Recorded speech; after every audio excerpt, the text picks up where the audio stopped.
আশা করি সবাই ভালো আছেন। আবারও মনে হলো সবার উদ্দেশ্যে কিছু দিক নির্দেশনা দেওয়া প্রয়োজন, কারণ এই মুহূর্তে সঠিক দিক নির্দেশনার অভাবে চার সাইডে যা চলছে সেটা আসলে অস্তিত্বের সংকট যে কোনো মুহূর্তে হয়ে যেতে পারে।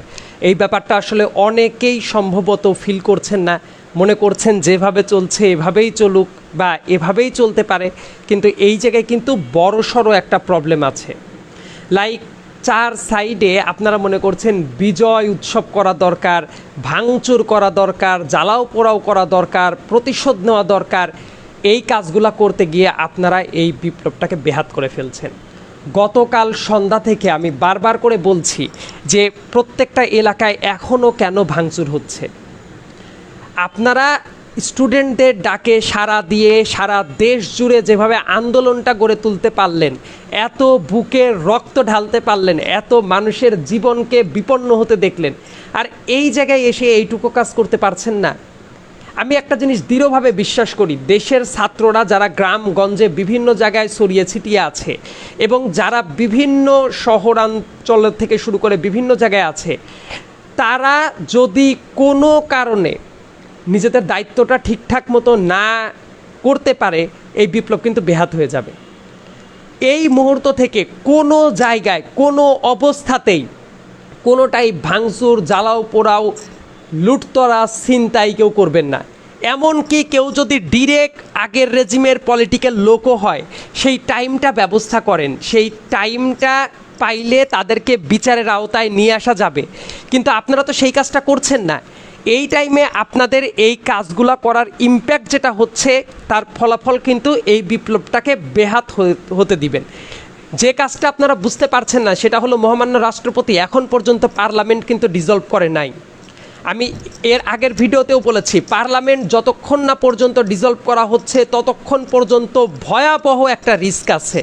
অ্যাট দ্য সেম টাইম যে জিনিসটা মাথায় রাখবেন যে ডক্টর ইউনূস সাহেব সম্ভবত আগামীকাল দেশে আসতে পারেন, এবং ওনার নামটা যেহেতু প্রস্তাব করা হয়েছে, ছাত্র সমন্বয়ক যারা ছিল তারা প্রস্তাব করেছে, উনি যদি শপথ নেনও সেটা কিন্তু আজকের ভেতরে হয়তো বা পসিবল নাও হইতে পারে। সো ইন দ্যাট সিনারিও অন্যান্য যারা আছে বিভিন্নভাবে সর্বদলীয় একটা মতামতের ভিত্তিতেই হয়তোবা এই ইন্টারিম গভর্নমেন্টটা ফর্ম করবে। তার আগে অবধারিতভাবে পার্লামেন্ট ভেঙে দেওয়াটা জরুরি ছিল। আপনারা যে মুহূর্তে বিজয় উৎসব করছেন সেই মুহূর্তে ঠান্ডা মাথায় ভাবেন যে পার্লামেন্ট না ভেঙে দিলে কিভাবে আবার রাস্তায় নামা যায়, কিভাবে আবার প্রোটেস্ট করা যায়। এই জিনিসটা যদি না করেন, বিজয় উৎসব নিয়েই আপনারা মত্ত থাকেন, অন্য জায়গা থেকে পরিকল্পনাটা চলতে থাক। আপনাদের কাছে কি মনে হচ্ছে যে হাসিনা সরকার শেষ পুরাপুরি? অনেকে অনেক নর্মালি ভাবতে পারেন, ভেরি সরি, আমি এইভাবে ভাবতে পারছি না। উনি এখনও যে জায়গায় আছেন সেই জায়গা থেকে এবং সেই দেশের লোকজনের মাধ্যমে বিভিন্নভাবে চক্রান্ত করার জায়গাটা আছে। এই সাইডে মিলিটারি ইন্টারভেনশনেরও কিছু জায়গা আছে বাংলাদেশের ভেতর থেকে। সো এই জায়গাগুলো যদি আপনারা না বুঝেন, বরং আপনারা যে কাজ করছেন ভাঙচুর করা, জ্বালাও পোড়াও করা, এই কাজটা করে তো আপনারা কিন্তু তাদেরকে সহায়তা করছেন। সো ঠান্ডা মাথায় যে কথাগুলো বললাম এটা একটু বুঝেন, যে আপনাদের এখন কাজ ইমিডিয়েটলি, ছাত্ররা থেকে শুরু করে সবাই এটা ফোর্স করা শুরু করছে মহামান্য রাষ্ট্রপতির উদ্দেশ্যে, যাতে পার্লামেন্ট ইমিডিয়েটলি ভেঙে দিতে হয়। ইভেন যদি পার্লামেন্ট না ভাঙে, তাহলে প্রাইম মিনিস্টারের গণভবন যেভাবে আপনারা ট্যাকেল করেছেন, প্রেসিডেন্টের পরও সেই প্রেশারটা ক্রিয়েট করতে হবে, তা না হলে ইট উইল ক্রিয়েট ডিজাস্টার। আর একটা ব্যাপার হইল, রাস্তাঘাটে এই যে ভাঙচুর যেটা হচ্ছে, এটা কি প্রতিরোধ করা যায় না? আমার কথা, কোনো মাইনরিটির বাড়ি ঘর কেন আক্রমণ করতে হচ্ছে? এইটা আক্রমণ করার আগে মনে রাখবেন যে নিজের গায়ে নিজেই চাকু বসিয়ে দিচ্ছেন। অ্যাট দ্য সেম টাইম এই ব্যাপারটা কিভাবে ওয়ার্ল্ডে পোট্রে করা হচ্ছে, ইউ ক্যান্ট ইমাজিন। যারা একটু টুইটার থেকে শুরু করে বিভিন্ন জায়গায় ঘুরছেন তারা বুঝতে পারবেন যে কতটা ভয়ঙ্কর অবস্থা বাইরের দিকে চলছে, এবং এই জায়গার পর ভিত্তি করে কিভাবে আর্মি থেকে শুরু করে অন্যান্য ষড়যন্ত্র যারা করছে তাদেরকে কিভাবে অ্যাক্টিভেটেড করা হচ্ছে। প্রত্যেকেই যদি নিজেদের পাড়া ঘর ধরে ধরে এই পদক্ষেপটা নেন যে আপনাদের গ্রামে কোনো লুটতরাজ করতে দিবেন না, কোনো ভাঙচুর করতে দিবেন না, তাহলে তো অন্য কেউ এসে সেটা ভাঙচুর করতে পারে না। আপনার যদি সবচেয়ে বড় শত্রুও কেউ হয়, ধরেন আওয়ামী আমলের সবচেয়ে বড় বাস্টার্ড কেউ, তাকেও আপনারা প্রাণে মেরে ফেলেন না, তার ঘর বাড়ি ভাঙচুর করবেন না। একটা কমিশনই গঠন করা হবে, দরকার হলে এই রেজিমে যারা এই ধরনের অন্যায় করেছে, মানুষের পর লুটতরাজ করেছে, সম্পদ আহরণ করেছে, তাদেরকে নিয়ে কি করা যায়, তাদেরকে নিয়ে আলাদা একটা কমিশন করে বিচারের আওতায় আনা যাবে। কিন্তু এই মুহূর্তে আপনারা যেটা করছেন, এইটা করতে গিয়ে এই অর্জনটাও কিন্তু বিফলে চলে যাচ্ছে। বারবার করে দুই একটা কমেন্ট আমি দেখতে পারছি, এই জায়গায় কিছু কিছু অতি বুদ্ধিমান লোকজন আছেন, তারা বলছেন যেটা আপনার কথা শুনে বেশি ভয় পেয়ে যাচ্ছি, গুজব ছড়াচ্ছেন সাইদ আবদুল্লাহকে, তাইলে এখন পর্যন্ত চিনেন না আপনারা। এই যে কথা বলছেন না যে এত ভয় কেন পাওয়ানোর মতো অবস্থা হচ্ছে, শেখ হাসিনা পালায় যাওয়ার পরে যে মুহূর্তে ইমিডিয়েটলি পার্লামেন্ট রিজলভ করে দেওয়ার কথা ছিল, আজকে অলমোস্ট 24টা ঘন্টা পার হয়ে গেছে, পার্লামেন্টটাকে রিজলভ করা হয় নাই।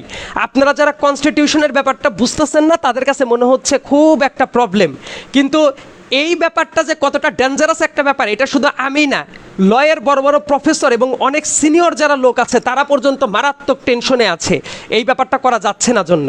আর আপনারা কয়েকজন বিখ্যাত কিছু কমেন্ট নিয়ে তারা আসছেন যে ভয় পায়েন না।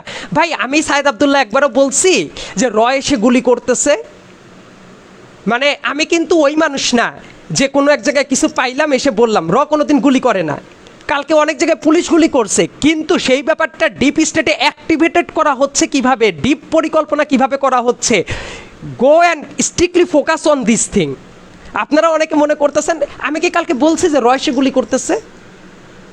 র এসে গুলি করে না, গুলি যারা করতেছে পুলিশ করতেছে বিভিন্ন জায়গায়, কিন্তু প্রবলেমটা হচ্ছে কিভাবে অ্যাক্টিভেটেড করা হচ্ছে। কালকে যে বাইরের পাশের দেশটার একদম সরকার প্রধান থেকে শুরু করে সবচেয়ে হাই সিকিউরিটি একটা মিটিং হয়েছে বাংলাদেশকে নিয়ে, you can't imagine this thing.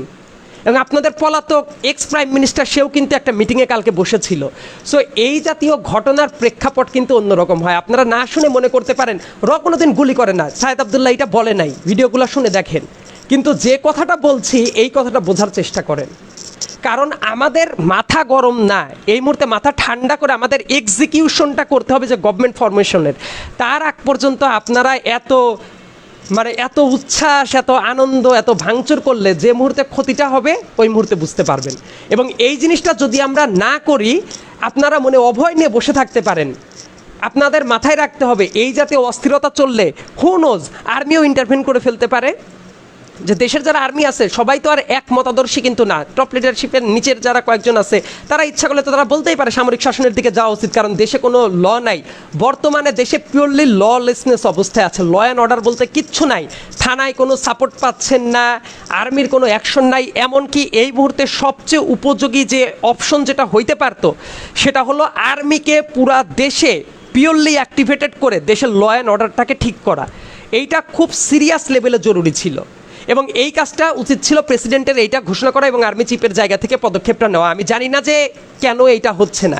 এই কাজটা না করার কারণে দেশের ললেসনেস কিন্তু পুরোপুরি শুরু হয়ে গেছে এবং ললেসনেস যে মুহূর্তে হবে মনে রাখবেন এটা কিন্তু সুইসাইডাল একটা অ্যাটেম্প্ট নিচ্ছেন। সো আমি আর লম্বা কথা বাড়াবো না, আপনারা যে কাজটা করবেন সেটা হলো প্রত্যেকটা এলাকায় নিজেরা দুর্গ গড়ে তোলেন, প্রত্যেকটা জায়গায় নিজেরা দুর্গ গড়ে তুলে মন্দির নিজেরা পাহারা দেন, হিন্দুদেরকে পাহারা দেন, ব্যবসা প্রতিষ্ঠান কেউ লুটতরাজ করবে না, আওয়ামী লীগের বড় নেতা কেউ আক্রমণ করার দরকার নাই, জীবনে হুমকি দেওয়ার কোনো দরকার নাই। সেই কাজটা করেন, পার্লামেন্ট ডিসলভের দিকে মনোযোগ দেন এবং যদি না হয় আবার পার্লামেন্টকে ডিসলভ করার জন্য কিভাবে রাস্তায় নামা যায় সেই মানসিক প্রস্তুতিটা কুইক নিজেদের ভেতরে রেখে দেন। Thank you so very much. উদযাপন করার আগে পুরো ব্যাপারটা আগে শেষ করেন। Thank you.